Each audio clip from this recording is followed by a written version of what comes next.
Imagine you're on a game show and you can choose between two prizes, a diamond or a bottle of water. It's an easy choice. The diamonds are clearly more valuable. Now imagine being given the same choice again.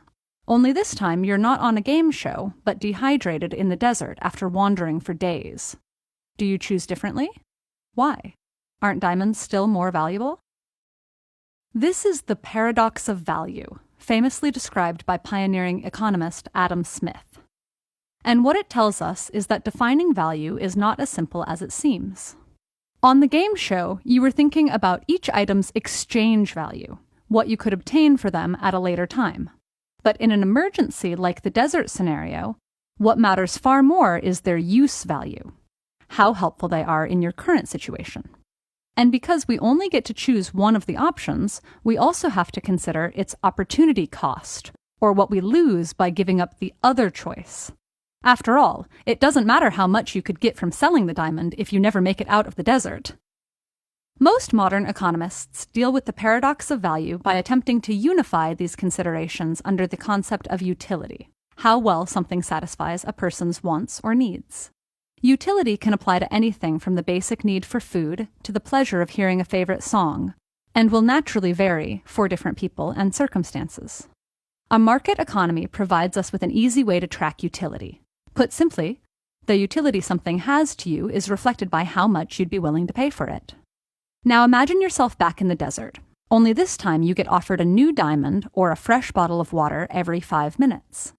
If you're like most people, you'll first choose enough water to last the trip, and then as many diamonds as you can carry. This is because of something called marginal utility. And it means that when you choose between diamonds and water, you compare utility obtained from every additional bottle of water to every additional diamond. And you do this each time an offer is made. The first bottle of water is worth more to you than any amount of diamonds, but eventually you have all the water you need. After a while, every additional bottle becomes a burden. That's when you begin to choose diamonds over water. And it's not just necessities like water. When it comes to most things, the more of it you acquire, the less useful or enjoyable every additional bit becomes. This is the law of diminishing marginal utility. You might gladly buy 2 or 3 helpings of your favorite food, but the 4th would make you nauseated, and the 100th would spoil before you could even get to it. Or you could pay to see the same movie over and over until you got bored of it or spent all of your money.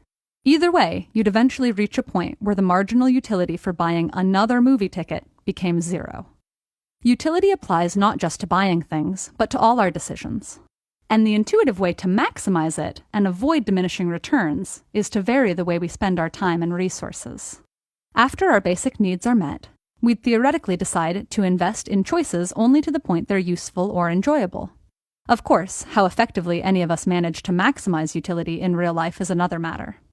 But it helps to remember that the ultimate source of value comes from us, the needs we share, the things we enjoy, and the choices we make.